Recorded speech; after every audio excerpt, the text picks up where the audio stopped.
Hello, and welcome to the ellagica audio presentation. In the next few minutes, we will discuss how viruses, bacteria, fungi, yeast, and parasites affect human health, and what we can do to protect ourselves from them. This entire project was actually inspired by a phone call I received from my wife when she was visiting her parents several thousand miles away. She told me that our eldest son had suddenly come down with a high fever, sore throat, and swollen glands. She asked me what I thought might be going on. I told her he either had a viral or a bacterial infection, most likely strep throat. She asked if there was any treatment she could get at the health food store, as we don't like giving antibiotics in our family except as a last resort. I told her that in my experience, there was nothing that really worked well for either viruses or bacteria that could be found in health food stores. There were plenty of products that increased the strength of the immune response to infection, but nothing that really directly attacked the infections themselves. Well, why not get something that would increase the strength of his immune system, she asked. Our son had a fine immune system, I assured her, and the presence of whatever infection he had was certainly already stimulating a very powerful immune response. Taking herbal extracts to increase the activity of his immune system would do nothing, as it was already on high alert, churning out antibodies, natural killer cells, white blood cells, and all the assorted immune agents that were appropriate for whatever infection he had. My wife was puzzled. I explained that all the products you find on the shelves of the health food store for colds and the immune system were beneficial to people with weak immune systems to begin with. What our son needed was something that directly attacked the infection itself, not an immune stimulant. If it were a virus, we would simply have to let it run its course, and if it was a bacteria, she would have to decide on whether or not to give our son antibiotics. Well, our son finally got over the infection, but the experience made me determined to create a broad-spectrum antimicrobial. I wanted something that would work regardless of the type of infection. I wanted to create the proverbial one thing that you would take to the deserted island with you. Specifically, I wanted something that went after the infections directly and didn't just stimulate an already stimulated immune system. How could I make such a product? There are literally thousands of different types of bacteria and viruses that make people get sick, and each of them would need to be addressed. I envisioned a mix of hundreds of exotic herbs from around the world, each addressing a different kind of infection. Luckily, the answer was much easier than I thought. It turns out that there is a single ingredient with the ability to directly attack almost every infection known to man, and it's found in the most unlikely of places, the humble raspberry. We'll talk more about what this ingredient is and how it works, but first, let's start with a little biological history lesson. It is currently accepted that man rests firmly at the top of the food chain. Unless we wander into the African jungle to be confronted by a lion, or go swimming in the mid-Atlantic and come face to face with a great white shark, we fear no animal. Even in these cases, we have technology to make us safe. We have guns to shoot lions and steel cages should we wish to get close to a man-eating shark and live to tell the tale. This invulnerability to other life forms is, however, an illusion. There are millions of creatures that have been feeding on us, and often killing us since the dawn of time. I'm speaking, of course, not of large and fearsome beasts with claws and fangs, but the tiniest of God's creatures. I'm talking about viruses, bacteria, fungi, yeasts, and parasites. Throughout human history, we have been at war with these infective microbes. They have colonized us, living in our skin, our lungs, our intestines, and our internal organs. Our bodies have become their homes and their food source. Early man could not attack these tiny creatures the same way he could attack a tiger or a pack of wild dogs. New strategies had to be devised. The discovery of fire and the subsequent cooking of our food was our first technological advance and major victory in our war against microbes. Parasites and bacteria were unable to survive the high temperature of our cooking fires, and so we became somewhat protected against parasitic infections of the intestines and bacteria like E. coli. The next advance was the observation that eating certain plants could help the body rid itself of certain infections. This body of knowledge was first learned by watching what plants sick animals would eat to regain their own health, and represents the true origins of modern medicine. The next advance was the domestication of cats. Cats helped us by hunting down the rats and mice that were attracted to the food and garbage of our settlements. In communities where cats were unknown, rat and mouse populations grew unchecked and were impossible to eradicate. The rats and mice themselves were not the problem. Certainly they were a nuisance, but the real danger they represented came from the infections they carried. In 1347, the Black Plague, a disease carried by rats and mice, killed 1/3 of the population of Europe. Better sanitation, plumbing, and refrigeration were the next major advances in our war against microbes.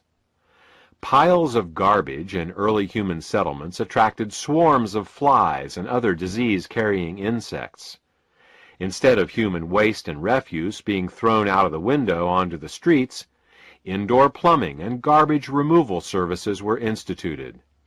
This resulted in a decrease in the number of these disease-carrying insects in and around our homes and places of work. Hot and cold running water made clothes and bedding easier to wash on a more regular basis, minimizing the mites and molds that made our blankets their staging ground for a nightly assault on our skin. Finally, refrigeration, first through the use of river ice, then dry ice, and finally modern refrigeration systems, slowed the growth of mold and bacteria on our food. All of these advances moved us forward. The most recent major advance was, of course, the discovery of antibiotics by Alexander Fleming in 1929. By observing that certain molds killed certain bacteria, he was able to discover penicillin. This led to both a deeper understanding of bacteria in general and also to an entire industry dedicated to searching out new and more effective ways to kill bacteria. We've come a long way in our understanding of microbes and our abilities to deal with them. Modern man lives in a mostly disease-free state. Still, the question remains, can we do better? Can we decrease the number of and severity of childhood infections? Can we prevent or shorten the length of the common cold? Can we rid ourselves of the chronic infections that make their homes in us? Can we finally win the war against microbes that was started so long? Let's look at the different kinds of microbes we face and see what can be done about them. The 4 major classes of infections are viruses, bacteria, fungi and yeast, and parasites. Let's begin with viruses. Viruses are among the most dangerous infections that we, as a species, have to deal with. Unlike other microbes that are typically spread by vermin or insects, viruses can spread directly from human to human through a sneeze or a cough. Smallpox killed some 500 million people last century, and influenza another 100 million in the 1918 outbreak alone. Now, with overpopulated cities where people are in close proximity, and given the ease of international travel, a single major viral pandemic would be much worse. According to the Centers for Disease Control, if another major influenza pandemic were to occur today, estimates are for 1 billion dead. While researchers work furiously to develop antiviral drugs, a truly effective broad-spectrum antiviral medication still eludes them.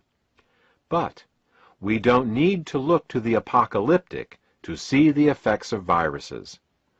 Viruses are vastly underestimated as a cause of chronic disease today. It's not just the millions who currently suffer from viral infections, such as hepatitis C, AIDS, and herpes that are affected, but the average man and woman on the street. Everyone, without exception, is infected with the Epstein-Barr, cytomegalovirus, and herpes viruses. Most people are strong enough to keep these viruses from being much more than a low-grade nuisance, but they slowly eat away at our vitality, taking advantage of us when we are tired or under the weather. They are among the many opportunistic infections that wait for us to let our guard down. What is also generally unknown is that many of the conditions currently considered to be genetic in nature are in fact viral in origin. How does this mix-up happen? Firstly, viral infections are virtually impossible to detect, so unless you know exactly what you are looking for, you are likely to miss them. Secondly, viral infections also have the ability to cause genetic mutations in our DNA. Thus, in some cases, the genetic mutation that a scientist points to as the cause of a disease is actually the result of a virus he cannot detect. Many people today who are told that they have incurable genetic diseases actually have very curable viral infections. If you are dealing with a disease of unknown or genetic origin, or are just feeling run down, odds are you're dealing with a virus.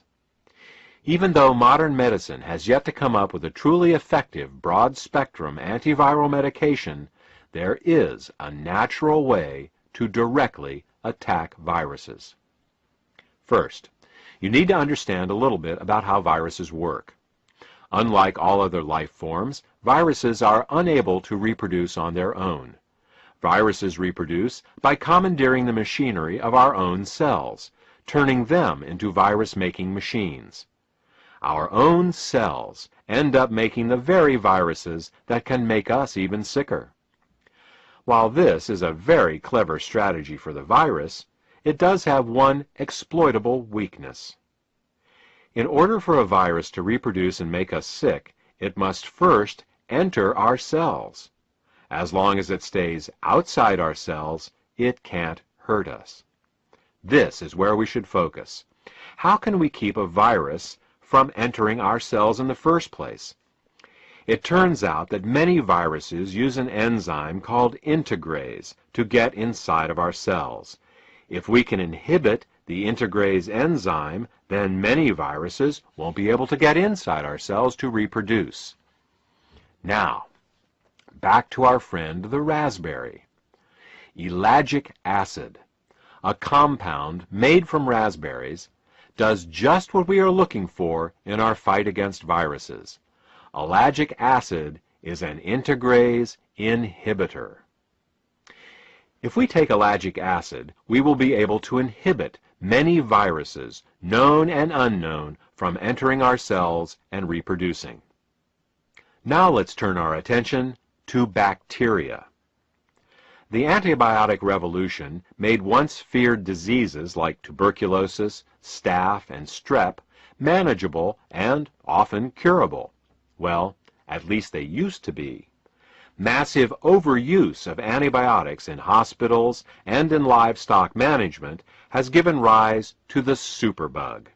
The superbug is antibiotic resistant and very aggressive. The very bacteria we once thought we had beaten are now making a comeback and threatening to wreak havoc around the globe.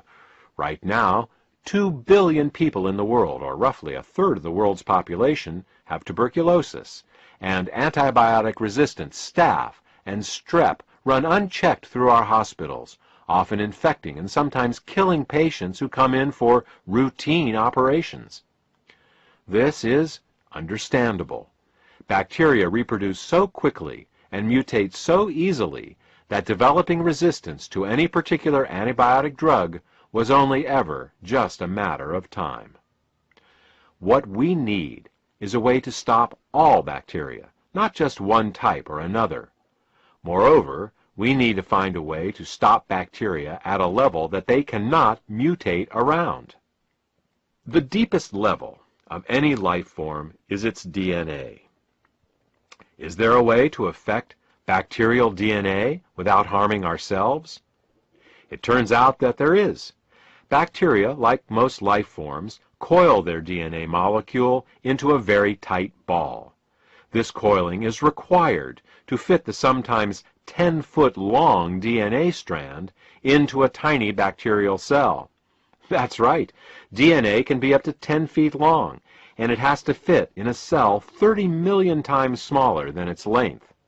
Now, what would happen if we were able to uncoil that DNA strand?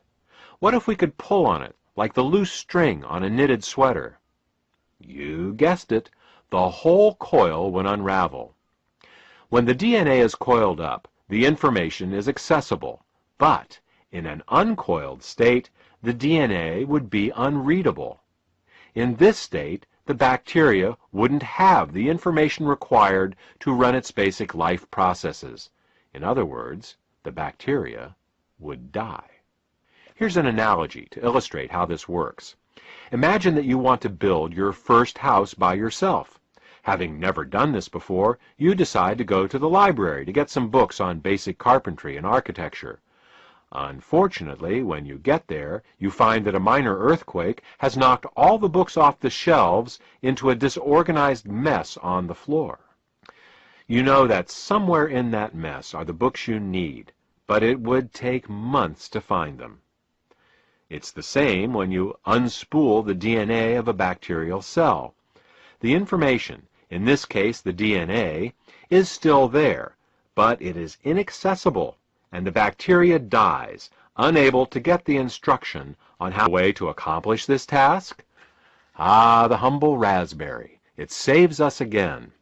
That same ellagic acid compound we get from the raspberry that keeps the viruses from entering our cells also causes the DNA of bacteria to unspool. It turns out that all bacteria use an enzyme called gyrase to keep their DNA coiled, and ellagic acid inhibits this enzyme. Unlike antibiotics that only work on specific types of bacteria, ellagic acid inhibits all types of bacteria. Furthermore, since gyrase is not a human enzyme, inhibiting it is harmless to us. Now let's turn our attention to fungi and yeast. When people are infected with these microorganisms, they are literally molding, like a piece of bread or cheese left in the cupboard too long. Molds have been only a minor annoyance in the past 50 years, limiting themselves to ruining grain harvests and the occasional toenail infection. But times are changing. Toxic molds now commonly colonize houses and work environments, getting into walls and ceilings and ventilation systems. These molds can then transition into our lungs, where they may be impossible to eradicate. Chronic intestinal, fungal, and yeast infections are also on the rise. These intestinal infections bore holes in the mucosal membrane of the intestines, allowing undigested proteins to enter into the bloodstream, where allergic reactions ensue. Modern medicine has antifungal and anti-yeast medications, but the problem is that many of these are toxic to the liver and other organs. What would be useful is a way to attack these fungal and yeast infections without hurting our own cells. Is there some part of the life cycle of these two types of infections that we can inhibit without hurting ourselves? Well, it turns out that the same ellagic acid that stops viruses from entering our cells and causes bacteria to unravel their DNA also inhibits a key pathway in the life cycle of fungi and yeast. Fungi and yeast are types of plants, and so have a different type of cell wall than we do. Whereas our cell walls are made up of proteins and fats and are soft and pliable, their cell walls are made up of sugars, one of which is called chitin. This chitin is made with the help of an enzyme called chitin synthase 2, and fortunately for us, ellagic acid inhibits it. Without the ability to produce chitin, fungi and yeast cannot grow or reproduce, and given time, will die. and unlike common antifungal and anti-yeast drugs, ellagic acid has no known toxicity to our own cells. Since chitin synthase 2 is not a human enzyme, inhibiting it is harmless to us. The last type of infection to address is that of parasites. Many think that only third world inhabitants are at risk for parasites, but in fact, virtually everyone has some degree of parasitic infestation. Going to restaurants, owning animals, or traveling abroad virtually guarantees some degree of parasitic infestation. For the most part, parasites are happy to sit in your intestines and internal organs and slowly suck your blood. While there are many parasites that can kill a person, most parasites would rather suck as much life out of their host as they can without outright killing them. Parasites are the largest, smartest, and most evolved of the 4 infectious types, and so it makes sense that they have the best survival strategies. Unfortunately, most antiparasitic drugs have side effects worse than the symptoms of the original parasite itself. Is there some way we can deal with parasitic infections without hurting ourselves in the process? Again, ellagic acid and the raspberry come to our rescue. While the exact mechanism of how ellagic acid kills parasites is not fully known, it has proven itself against a number of different parasites. Current scientific thought suggests it has something to do with the glutathione reductase pathway, but that is beyond the scope of this presentation. This concludes our discussion regarding how ellagic acid can be used to suppress viruses, bacteria, fungi, yeast, and parasites. There is one more condition that ellagic acid has shown positive results with that we will discuss here, and that is cancer. In fact, if you look in the scientific literature, ellagic acid is better known for its ability to fight cancer than anything else. While there are several different ways in which ellagic acid both protects against cancer and helps fight against cancers that have already formed, the one we will discuss here is its ability to cause cancer cells to self-destruct. The technical term for this is apoptosis. Whenever a cell becomes cancerous, our DNA sends it a signal to self-destruct. This is one of the most powerful safeguards we have in preventing cancer, and it works the majority of the time. Unfortunately, it only takes one cancer cell capable of blocking this signal for a tumor to form. It is specifically those cells that are capable of overriding the self-destruct signal from the DNA that continue to grow and eventually form tumors. What ellagic acid does is to powerfully reinstate the self-destruct signal in cancerous and precancerous cells. Unlike chemotherapy, which damages healthy and cancerous cells alike, apoptosis, or cell self-destruction, only applies to cancer cells and other damaged cells that are no longer useful or safe to have in the body. There are other ways in which ellagic acid supports the body in dealing with cancer, including protecting our DNA from mutagenic chemicals, causing the growth cycle arrest of cancer cells, and protecting the cellular regulatory gene p53, but again, these are beyond the scope of this presentation. Ellagic acid is truly a remarkable compound. It inhibits viruses, bacteria, fungi, yeast, and parasites. It helps support the body in its fight against cancer. Ellagic acid is truly the one thing you would take with you to the proverbial deserted island. I hope this information has been useful for you. For more information about ellagic acid, or to order ellagica, a USP-grade ellagic acid supplement, contact the healthcare provider who gave you this CD.